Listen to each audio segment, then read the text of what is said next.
Hey YouTube, vinyl community, how y'all doing? Logan here from Nerdy Vinyl. Today I wanted to do my entry for the 2022 VC lottery. One of the rules for the contest, as you may know, is you have to wear green, and there's some green here, green pants. Let's show you my pants. So I've got green. We got that covered. And that's because it is March. It is currently Sunday, so St. Patty's is this Thursday. So in honor of that, thought I'd make myself a little drink here. What better way to celebrate St. Patty's than with some Irish whiskey?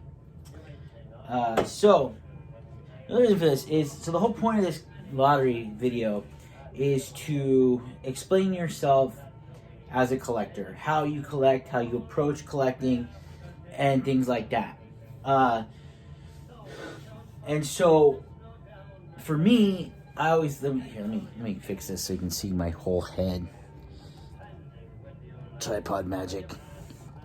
Okay, so there's a couple ways that you can approach collecting. You can collect things, everything needs to be pretty, pristine. Money is no object. You can spend as much or as little as you want. And so I thought it'd be kind of interesting to show another way to illustrate that. So up here we have whiskeys. Bourbon. I've got Evan Williams, $20 big ass bottle. You got Buffalo Trace, you got your Old Forester. You can spend however much you want, depending on what you want. Irish whiskeys, this is Jameson. This is now it's like a $30 bottle, right? This 12-year Redbreast right here, this is a $90 bottle of whiskey. This Bushmills right here, I got that when I was in Ireland at the distillery. That was a $200 bottle of whiskey. So it depends. How much do you want to spend on the hobby? So I figured for this, in honor of St. Patty's, we would just do ourselves a little grog, what they call a daily grog. And what that is, it's Jameson and ginger. Fun fact, this drink originated in Ireland at the Jameson distillery. And what it is every day at the end of the shift, they would give their employees a Jameson and ginger. Now, when you go to the distillery, they give you one at the end of the tour. It's kind of a fun fact. Another thing I collect, I collect collections and hobbies mainly, but another thing I collect is pipes. Now, again, we're going to stick with the Irish. This is a Peterson pipe. This is from the brand Peterson of Dublin. Now, again, you can go as expensive or as cheap as you want. This is not an example. This is an example of a name brand pipe. This isn't high end. This is super high end. This is about a $170 pipe right here. This is a $10 corncob pipe. This gets the job done just as well as this. Again, it depends on what you want to spend and how you choose to collect. What's important to you?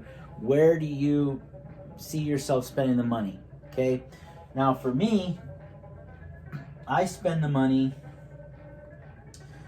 as frugally as I can. I'm more of a bang for your buck type of collector, and I'll get into that some more. But so what I've got in here, sticking with the Peterson, some Peterson University Flake. This is probably one of my favorite tobaccos. It's called Flake because it comes in a flake like this, which you then break up and put in your pipe and smoke it. So this is basically I just wanted to do this little intro to kind of show, I guess, what am I trying to say?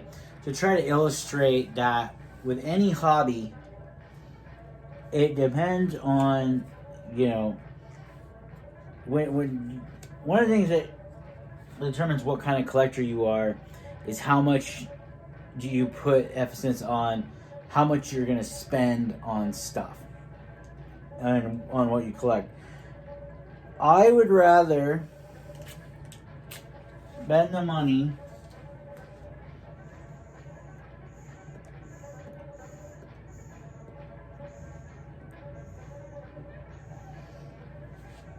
and get the best bang for my buck. Get as much as I can for my.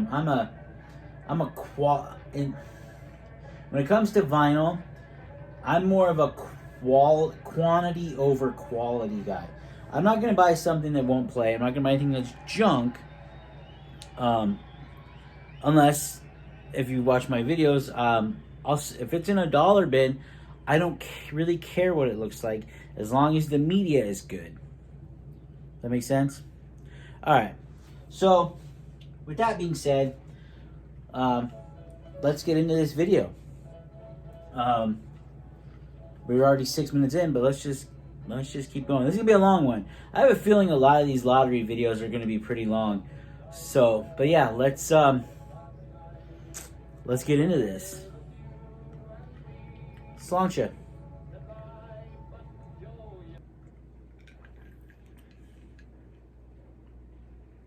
That's weird. All right, so let's move around and get over and look at the music area, my music room. Robert said, you know, show us your music room. Well, this is half of my music room right here. The opposite wall has the music. So let's go there. This is our dining room. Okay, so this is like bar. Music, you'll see that in a second. And then like we have like my wife's mug collection on that wall over there. And then over here we've got like our bookcase that has like all of our board games and our knicky knackies, and then that's the corner with the music. So let's go over there. Let's walk on over to the music room.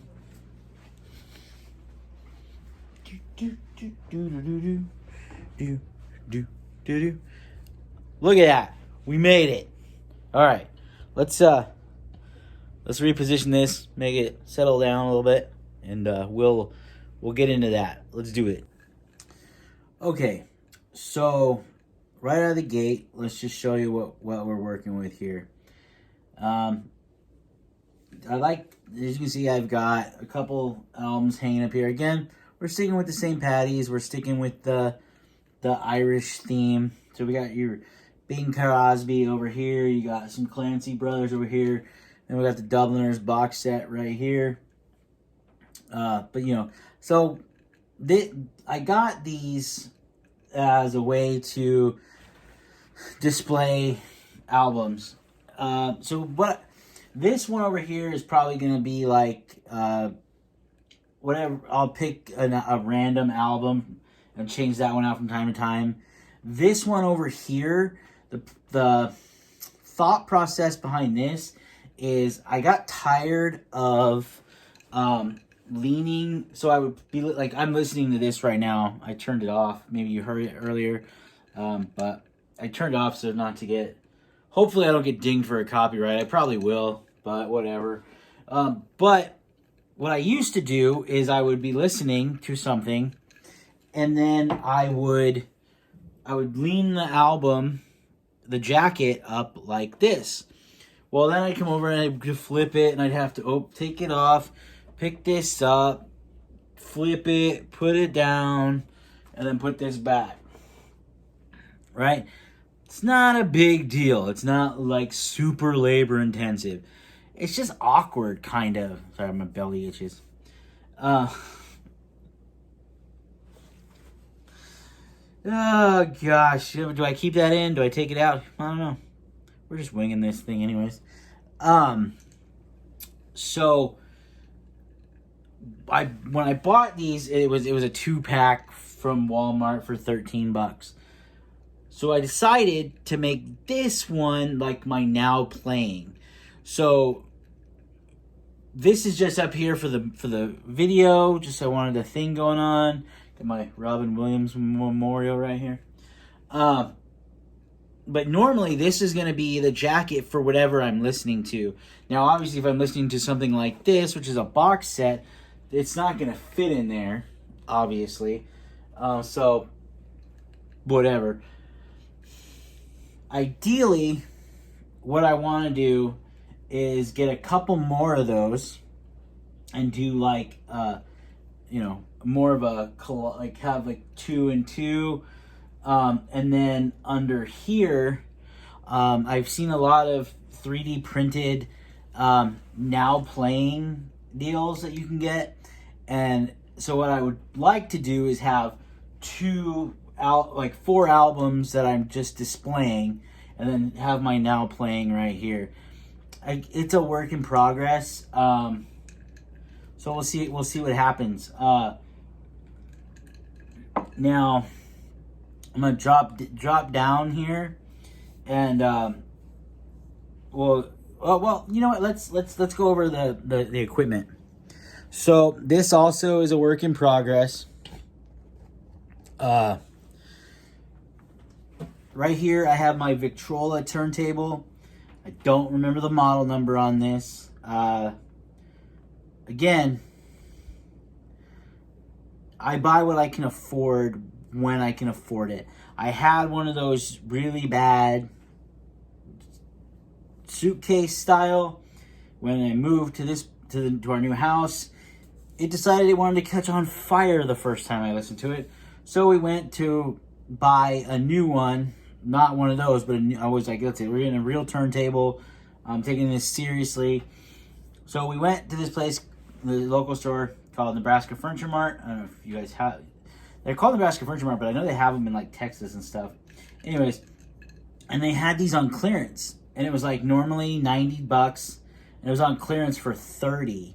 They had like 4 of them left, and I told my wife, I said, you know what, let's just get it. That way I have something that's a full-size turntable. That's what was important. I said, we'll play this thing I'll play it till it breaks, and then I'll buy the Audio-Technica, the nice big one, spend more money. So each time it'll be an upgrade process.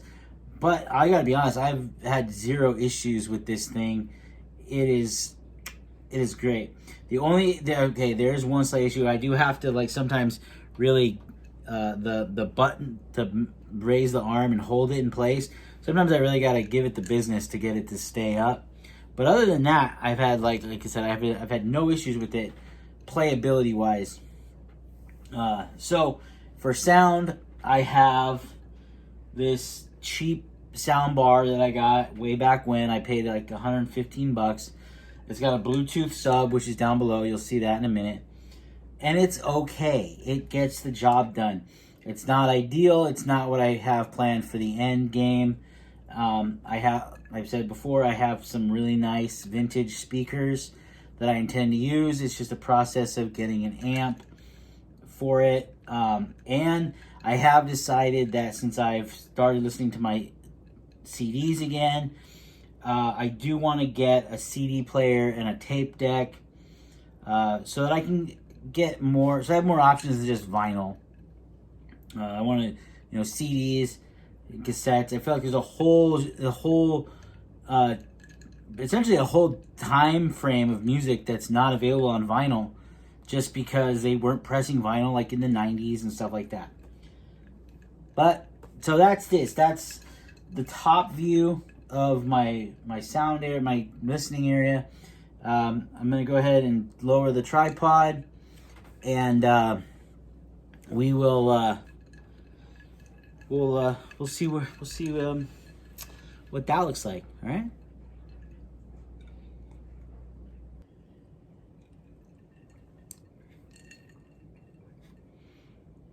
Oh, this is getting out of control.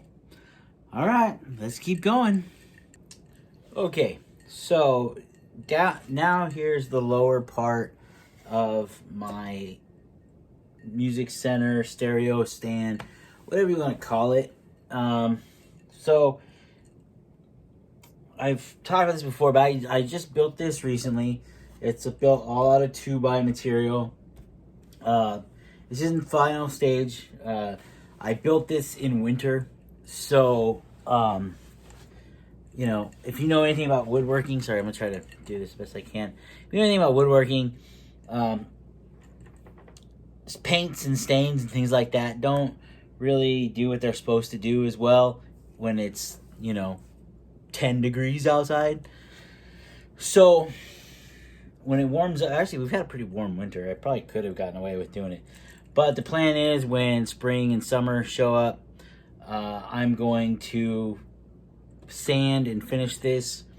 One thing I am going to do is I think I'm going to put felt or some kind of fabric on the inside of the shelves for the main purpose of helping to keep the bottoms of the sleeves from getting torn up. I think the wood is, even sanded and stained, is going to be a little bit rough on them.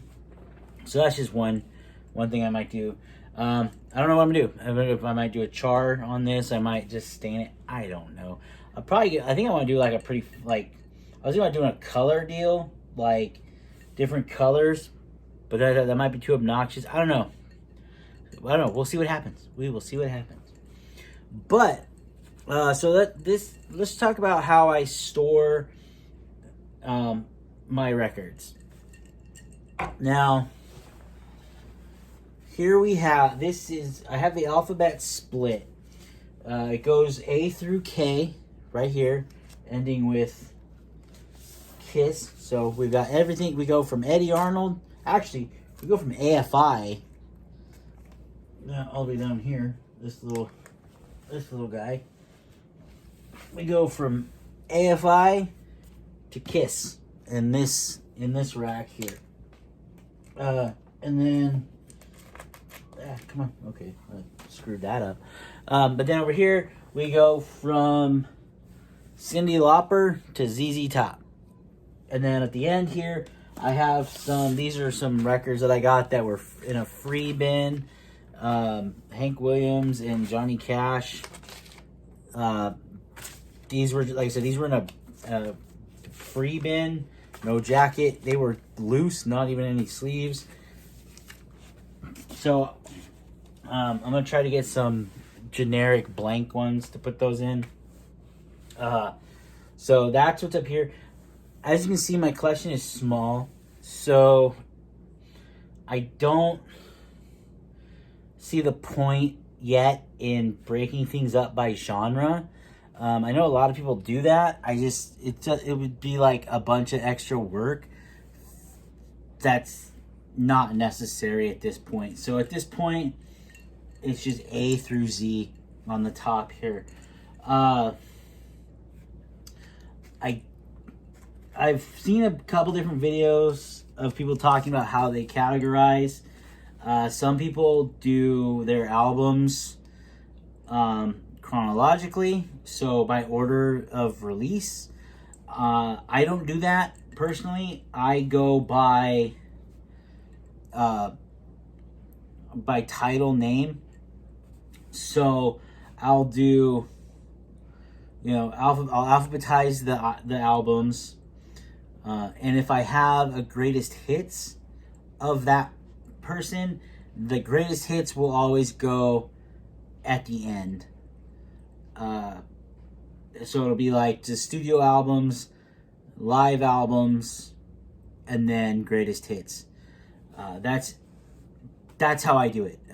So I alphabetize the studio albums, then I alphabetize the live albums I have, most of which I only have one live album by most people that I do have, and then greatest hits or compilations of that artist are at the end. Now, sleeves and inner sleeves. Let's talk about that.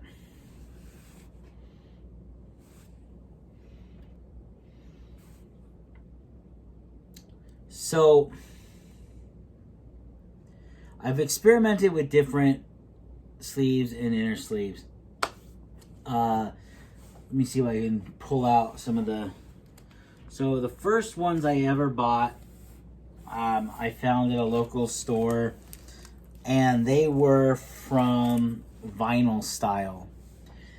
And I got them, I think I got 50 of them when I bought them, and I immediately knew I wasn't going to be happy with them, and I wasn't going to like them.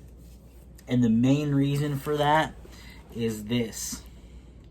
There's a lot of extra plastic on the top of these, and I don't like that.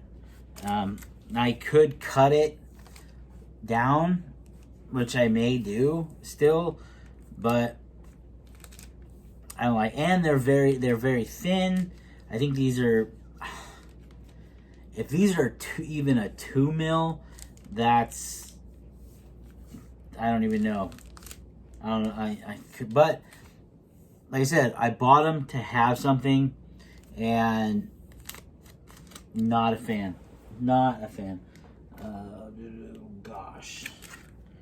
Loretta Lynn goes between Loggins and Messina and Leonard Skinner because alphabet. So, like I said, I didn't care for those. Then I searched around and I went on Amazon and I found these guys. Invest in Vinyl on Amazon. Now, when I found these, I was just searching for inner sleeves because I knew I wanted, good inner sleeves. And they had a combo deal where you could get 50 and 50. This isn't one of them. I don't know what that is. I'm getting kind of low on them too. I need to re-up. Yeah, this is the last one. But you got 50 of these 3 mil inner sleeves. 50. Does it say this was an inner sleeve? 3 mil outer sleeve. You got 50 of those. And then you got 50 of these guys right here. So far, I am extremely happy with these. With this brand. Let's see, what do I got?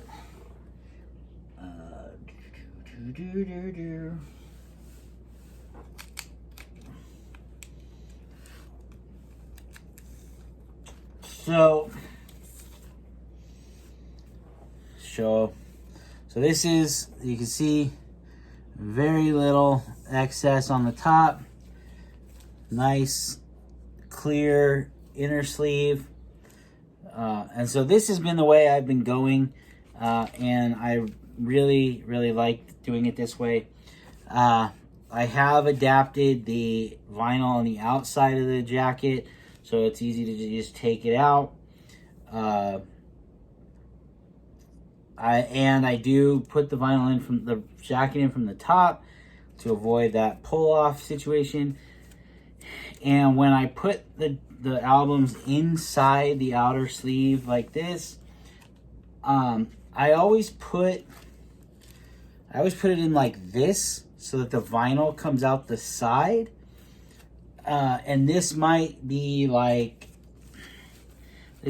dumb. It might not make any sense to some of you. Some of you might say it's not worth it. But where we live, I don't know what it is about where we live, but we accumulate dust like bad. Like if you leave something sitting on the table for 2 days, in 2 days, if you pick that thing back up, you'll see where it was, because the dust where we live is it's bad. So I do it this way to kind of help reduce the amount of dust that actually gets onto the vinyl itself. So that's why I do it that way. I'll put that away later. I'm not going to fight with it. But yeah, so invest in vinyl sleeves, and inner sleeves and outer sleeves are what I go with. Looking into different gatefold sleeves. And I found some on Amazon that I'm gonna try out, and we'll see how well those work out going forward. So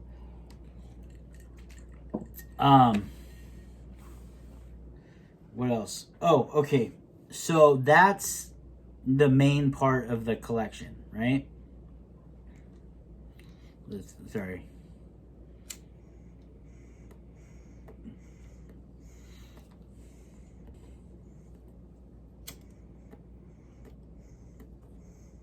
Okay, so let me adjust you again. Sorry. Down here in this lower, here, hold on. Bring it on down low. Okay. This right here, this area, this is all new stuff. So this is where I put anything right after I get it. It sits here until it gets sleeved, cataloged, and listened to. I don't put stuff into here until I've listened to it at least once. Just because it's like, you know, I feel like if I just buy stuff and bring it home and just put it in a sleeve and throw it in here, who knows when or if I'm going to get around to listening to it. I see a lot of people that talk about albums that they've had for years that they've never listened to.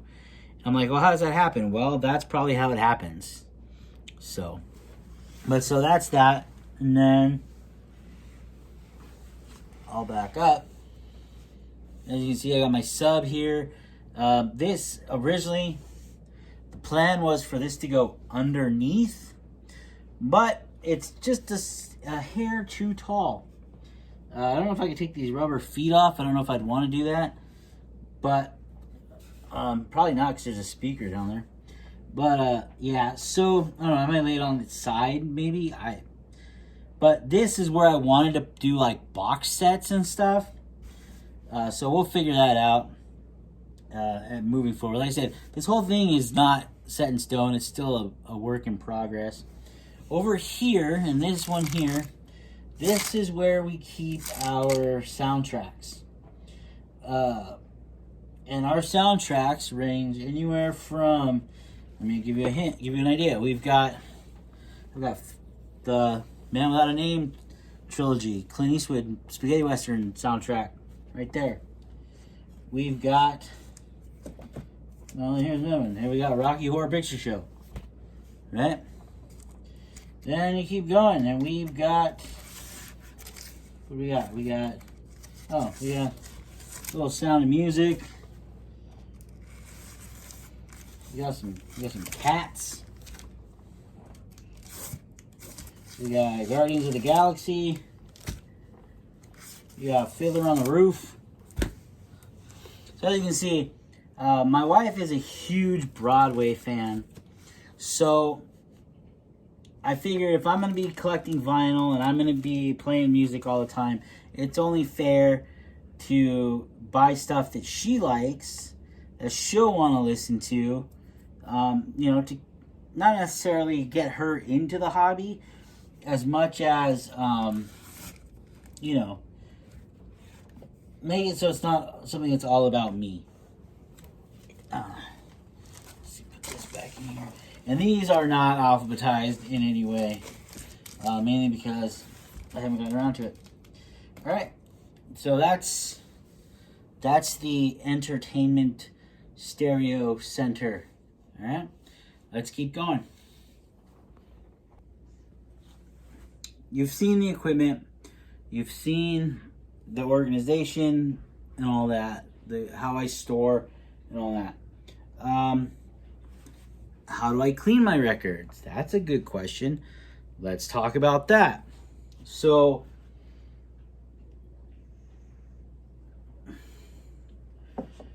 when I buy an album, you know, I'll always clean it. Most of us do that before we play something new.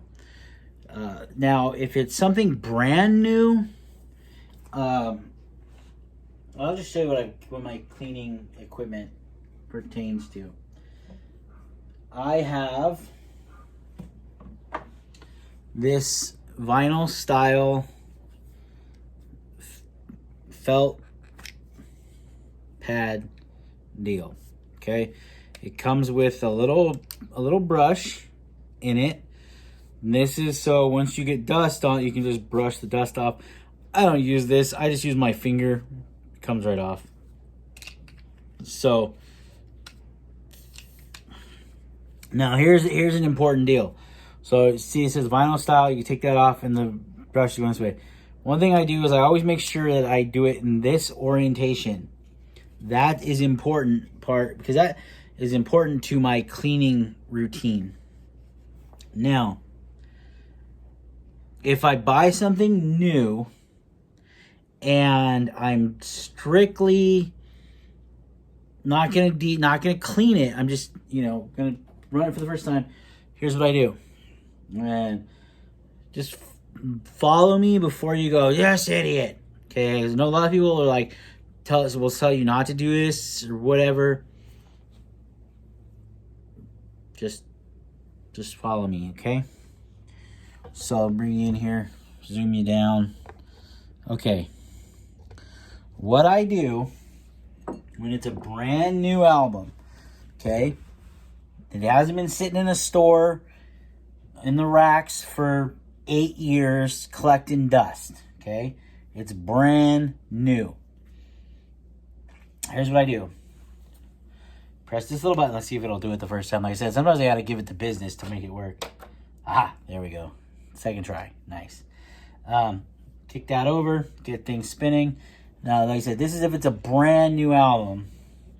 I'll just take my brush, okay, vinyl style writing face up, and I put this corner on the record. And I'm applying no pressure. I'm just letting it touch the vinyl. I pick it up, and if there's any dust, I just wipe it off. Just like that. Boom. And then put the cap back on. It's good to go. Like I said, I realize that cleaning this way can put strain on your equipment. So that's why I said zero pressure whatsoever. Okay? Now, if I get an album that has, and it's used, and I hit it like that, boom, do that very lightly, let it do its thing, wipe the dust off, bam. The next step is I take my spray bottle with my homemade cleaning solution that there's hundreds of videos on TikTok. Wow. Okay. Videos on YouTube of how to make this stuff. And articles online. It's distilled water, isopropyl alcohol, and a couple drops of equal parts water and isopropyl, a couple drops of dish soap. That's it. Then I take this ion brush pad that I have, and this is microfiber. And what I do is I load this up with cleaner. Just like that. Okay? Then again, with zero pressure, just letting it touch the vinyl. I put that on there, and I don't know if it showed up, but you can see that when it's like applying moisture to the record. Let that go around twice. And I sit this up so it'll dry. Then I take this brush again. This time, see, so this was the corner that I used for the dust. So this edge remains clean. I never use this edge for dust. Okay? So I take this edge and I press it again, just letting it kiss it. No pressure. And what that's doing is that I just do that just to get, you can see it took some of that off of there. That's the moisture. That's the solution. And then I let it sit for a few minutes to let it air dry a little bit more. and then I listen to it. That's my basic first time cleaning prep deal for used and new records. Okay? Now, you might be wondering, well, what do I do if I have an album that is in worse shape? I can give you an example. I just did a video for my Dollar Bin Showcase where I showed this album. Again, like you see, this was $1. I don't care what this looks like as long as this is in good shape. Now, I bought this and it didn't have any, no scratches on it, but it's got some smuts and some garbage on it. See if you see that right there? Little bit of mold starting. With these albums, what I do is I will take this and I will go to the sink and I will get some dish soap and some warm water, okay? And I will run it under the warm water, and I will very lightly with the soap, and I will, okay? Again, this is with records like this, which if I get a record like this, it costs me $1, okay?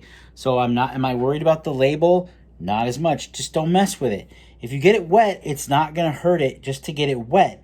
What hurts it is if you try to dry it, that's going to mess it up. But if you get it wet, just don't soak it. Just don't touch it, right? That's how I play. And then what I'll do is, I'll be right back. Hold on. Okay, so after I do the soap and water in the sink wash, what I'll do is I have a dish drying rack that I will put a terry cloth rag or a microfiber rag in, so to protect the vinyl so it's not leaning up against the rack itself, and I let it air dry, okay? However long that takes. Once it's done air drying, I take this. This is the rubber mat that came on my turntable, which I no longer use because I have this very cool Chris Stapleton Traveler slip mat that I got when I bought that record. So I don't use that anymore. So what I do is I take this and I put it on the table, firm surface, and I take the clean record, and I'll clean this too if it's it's kind of dirty right now. So I'll clean this really well too. The great thing is it's rubber, so it cleans very easily. Make sure this is clean. I'll put this down on the table, and then I will take my ion pad and my cleaning solution, and I'll saturate the hell out of this thing, and then with the record on the rubber mat, I will go work in one direction. Ugh. Just saying one direction makes me shiver. But working in one motion, one direction, I take this and I just follow the grooves. Just work around, and I'll do a few passes with this, and that's how. And then I'll let it dry. Okay, once it's dry, I'll flip it over, do the other side. Then I'll put them both. Then I'll put them in the dish rack again. Let them dry. Then once it's dry, I come over to the turntable, put it on the turntable. Then using the felt brush, I do the light deal like I showed before. All right. That's how I clean my records. And, you know, I don't do it, obviously I don't do it every time, right? Like the solution and the cleaning really only happens the first time I play it, because after that, I keep my stuff clean. So then each time I really only have to use this to get the dust off, if any. So that's that. Now, what else can we talk about? Oh, let's talk about what I buy and how I shop, and my philosophy on how to buy records and things like that. All right. So let's. I'm gonna move you again, and we'll sit down and we'll talk about that. Okay. Here we go.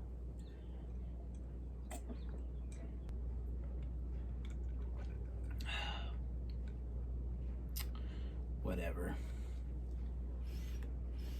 I'm not even surprised at this point. All right, let's get going. Okay, so let's wrap this up by talking about, getting back to what I said about quantity over quantity. How did this get full again? Uh-oh, this is gonna be that's not good. Let me close this blind real quick. It's a little bit bright. There. Okay. So, quantity over quality. Now, does that mean that I go out and I just buy junk just to buy stuff? I mean, sometimes. No. So, the only time I worry about the quality of something is if I'm spending what I consider to be like a large amount on that album. Okay? So, if I'm spending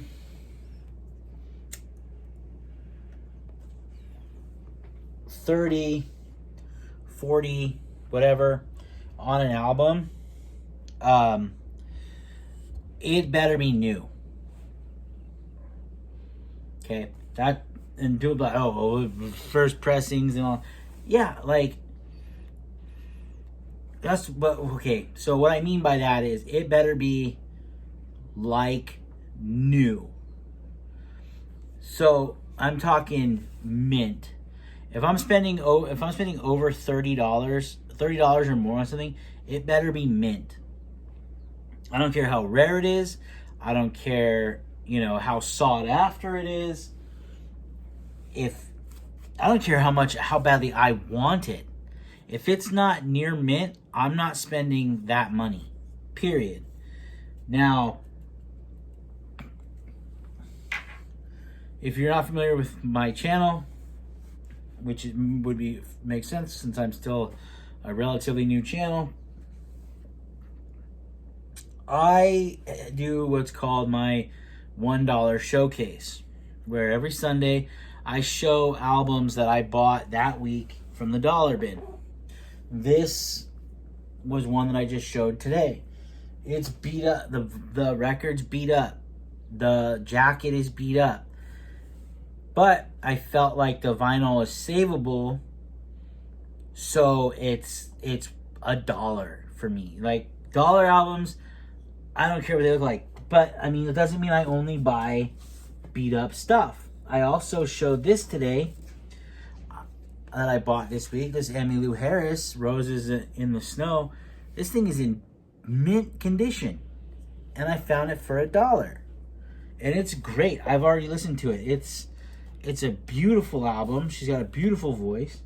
Another one that's beat up and in not the best shape is this Waylon Jennings album, Ladies Love Outlaws. I love that song, so why wouldn't I want the album for that? You know what I mean? And it was $1, so I don't care how it looks. I care how it plays. Now, if I'm spending more than $1 on something, I want it to be fairly priced. You know, places where I shop for vinyl are record stores around town, thrift stores, with not as much success as I used to have way back, back in the day. Now, I also shop, I go to record stores, I hit the dollar bins, but I shop throughout the store too, and I find really good stuff, stuff I want. And so for me, it's, I weigh out, if I'm walking through a store and I find an album that's $20, right? And I really want it. And then I walk and I find another one for $20, or I find another one for $10, or $4, or $5. Say I get done shopping and I have 5 albums or 6 albums that are $5 a piece, under $10 a piece, right? And then I decide, like, which of these do I want? Would I rather spend money and get 2 $20 albums, or would I rather spend the money and get 6 or maybe 7 albums that maybe aren't as in good a shape, but they're albums that I want just as much? 9 times out of 10, I will go with the quantity over the money. To me, I'll look at, like, how's my money best spent? Because with any hobby, like I said, it's as expensive or as budget friendly or as, what's the other word I was looking for? Frugal as you want it to be. I'm a very cheap person by nature. I really am. And that carries over into everything I buy and how I buy it. Like this. If I had seen this for $80, when, like, how they had it priced, originally $80, I probably still would have bought this over the Audio-Technica, which was like $200. Why? Because I'm a cheap bastard. So that's what it comes down to for me. Like I said, it comes down to what's the vinyl look like. I don't care if everything I own is pretty.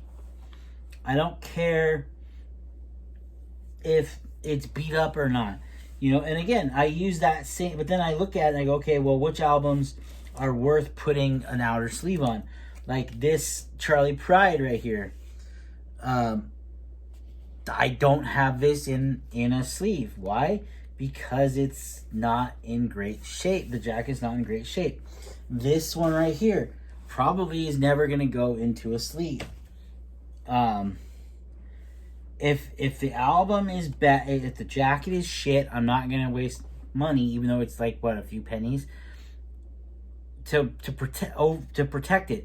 So I won't put the effort into trying to save a jacket that's already thrashed, right? But one thing I do is when I buy a new album, or if anything I spend more than $1 on, I take the inner sleeve out, probably yellowed and old and whatever, and I'll take that out and I'll put it in one of these Invest in Vinyl sleeves. But I save the inner sleeves.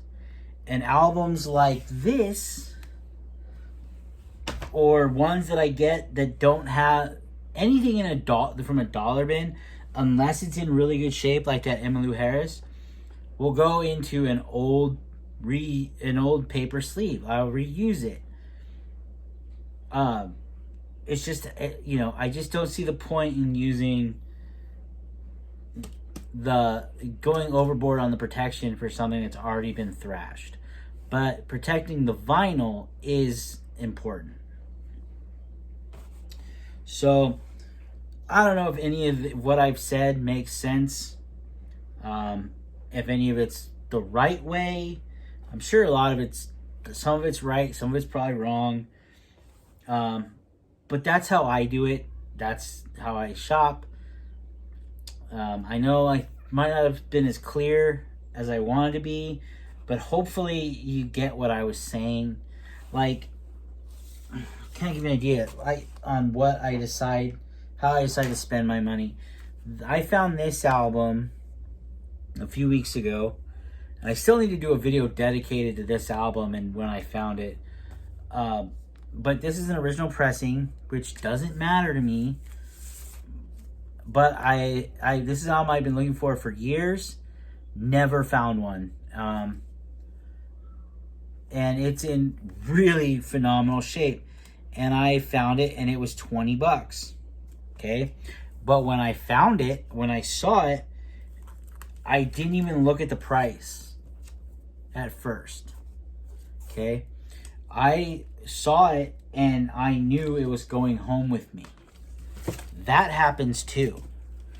Like, that's because this album, I would have spent, if I'm honest, I would have spent $50 for this album. Or for this album, my budget,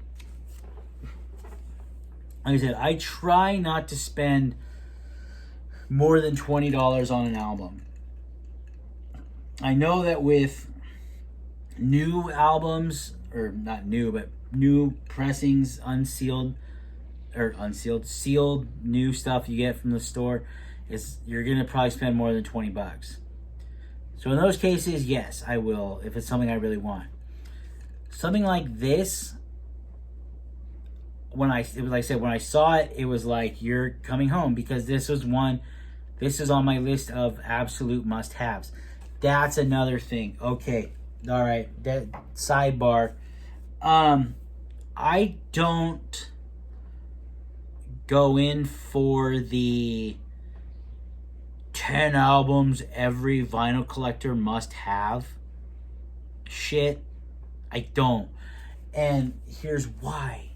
Because there's a lot of albums that people say everybody must have. If you're a collector of vinyl, you must have this album. Well, if I don't like the album, then I don't have to have it. I don't have to spend the money on that. Like, this is okay. I'm gonna give you some examples, and this is probably gonna piss people off, but you know what? It's true. But here's the deal: music is highly personal. Okay, it's art, and like all art, it's subjective. What might be good to you might not be good to somebody else. Okay, my collection consists of mostly country, folk, country rock, metal, punk, like it's southern rock, like it's all, that's my gig, that's my jam. Okay, what you're not gonna find in here is a lot of prog, a lot of psych, jazz, which, by the way, I have found out in the last couple of days I like jazz. So look forward to more to jazz being introduced into my collection. But I don't have that stuff because I don't like it. I don't listen to it. I have Hendrix, I have Rush, you know. So I do have some of the people that were in those categories, but not a lot. So here's what I said is gonna piss people off. Like, I watch videos, people are like, oh, these are albums everybody must have. Everybody must have these albums. So you know what I do? I go on Spotify. I listen to them. And if I don't like them, then I make that decision right then and there. So, like, albums I will never own because of that are albums that are on everybody's must-have list. King Crimson, 13th Floor Elevators, Velvet Underground, Andy Warhol, Velvet Underground. You're never going to see that banana in this rack. Why? Because I listened to it and I couldn't get into it. So why would I spend the money to put it into my collection when I could spend that money on stuff I want and stuff I'll listen to? Buying stuff just to buy stuff doesn't make any sense to me. Buying stuff just so I can show people I have it doesn't make any sense to me. Okay? Doesn't mean I don't like, doesn't mean it's bad. It just means I don't like it. And I'm allowed to not like shit. You know what else you're not going to find in here? Let's just piss everybody off. Fuck it. I'm 2 whiskeys drink. 2 whiskeys drink. 2 whiskeys down. Let's just piss everybody off. You're never going to find any Beatles in here. You're never going to find any Rolling Stones in here. Well, I won't say never, but you're not gonna find the collection, their discography in here, because those are bands that I like a few of their songs, but not enough to buy. Like, I might get a Beatles greatest hits. I might get ones. I might get that. I might get a Rolling Stones greatest hits, but I'm not gonna get every album they did. Because to me, that's a waste of money if I'm not going to listen to it. Anyways, this is getting very aggressive. It's the whiskey. Whiskey's in me. Anyways, I hope some of that made sense. If it didn't, I don't know. But that's collecting to me. That's how I collect. That's how I view collecting. That's my setup. That's my music area, is this right here. Hopefully one day I'll be able to take over the guest room and use that when my collection gets bigger. I don't know what I'm going to do once I outgrow this, but I'm getting there pretty damn quick. Maybe I'll just have... Probably what I'll do at some point if I do outgrow this is I'll get like a Calyx deal and put it in another room, and then this will just be for like my heavy rotation. I don't know. We'll see how that works out. But like I said, for right now, this is it. This is what I've got. Hopefully this rambling makes sense. You know, all I can say is I was born a rambling man. So I'm done. I'm out of here. Take it easy. Bye. Oh, and good luck to everybody in the lottery. Good luck. And this is my entry for the lottery. Hopefully I wore enough green. Later.